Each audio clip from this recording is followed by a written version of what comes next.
Mohammed Najib is a journalist, war correspondent and security analyst. He's now joining us from Ramallah. Mohammed, welcome to WION World is One. Is this the right time for blame game when it comes to the Gaza hospital attack? Some leaders have asked for a thorough probe into the blast at the hospital. Who is supposed to investigate? Yeah, this is a very tough situation, as since the outbreak of this war 12 days ago, Israel is closing the borders and prevent the entry of any humanitarian assistance and medical staff to the Palestinians in Gaza, and also denies the evacuation of the injured to be treated in the West Bank hospitals. And this is the first time of the previous Israeli military operation that Israel closed all the borders with Israel and with Egypt and prevent the evacuation of injured and to provide medical supplies to the Gaza Strip hospitals, which full of patients and cannot absorb. So that targeting the hospitals, this situation make the Palestinians angry and blame the Israeli armed forces. That was warned 2 days ago of the evacuation of that hospital. So the Palestinians seem sure and certain that Israel is standing behind the bombing of this hospital. Mohammed, US President says that he is in Israel with one single message, that you are not alone in this fight against terrorism, but also cautioned the Israeli government that not all Gazans are Hamas or the monsters, and that Israel should steer clear of targeting civilians. Does Biden's trip have any impact, and will anything change after he leaves Israel? A little thing to change because United States gave unlimited support to Israel and absolute support to Israel, but the Palestinians see that the ongoing war is against civilians. There are 2.3 million live in Gaza, and Israel has asked 1.1 million of them to evacuate and to move from the north part of the Gaza Strip to the south, and they were concerned they will displace them to Egypt, to Sinai Peninsula. So today there is news that Israel has responded to a Biden request to allow, after 12 days, the entrance of humanitarian supplies and assistance to the Gaza people in the southern part of Gaza.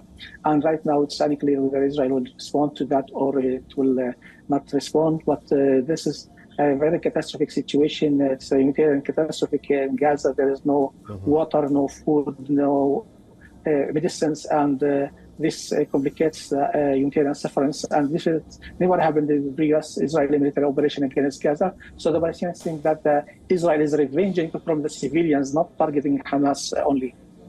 All right, and talking about that, Mohammed, leaving away the humanitarian situation for a moment, Hamas is a real problem here. As much as Israel says they want to eliminate the militant group, the group still operates at the expense of innocent Palestinians who are caught in the crossfire. In your view, what can the international community do to help defeat Hamas? Yeah, the international community imposed a blockade on Hamas since it won the elections in 2006 and didn't recognize its government. Then Hamas got out of the government, and who represents the Palestinian people is the Palestinian Authority, President Abbas, who was elected in 2005. So Hamas is the Palestinian group, Palestinian organization. It's not ruling the Palestinians, and fighting Hamas or putting this on the Palestinian organization.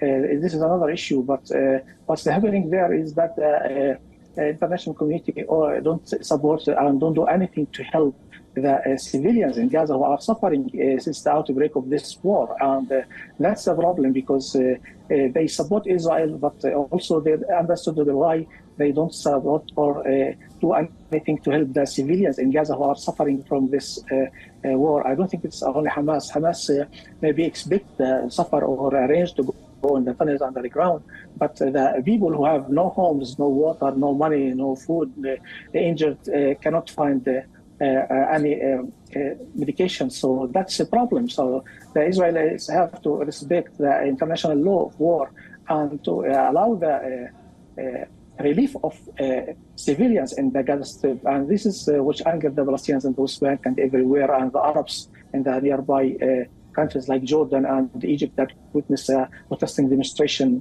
in solidarity and against what's happened yesterday when Israel bombed the hospital. All right, we are still investigating what happened to the hospital, so we will not steer clear of blaming any side for the attack at the hospital. We are also receiving reports that Israel has allowed aid to Gaza. We'll be following up on that report. But Mohammed Najib, a journalist, war correspondent, and also security analyst, thank you very much for talking to WION World is One today. Thank you, sir. WION is now available in your country. Download the app now and get all the news on the move.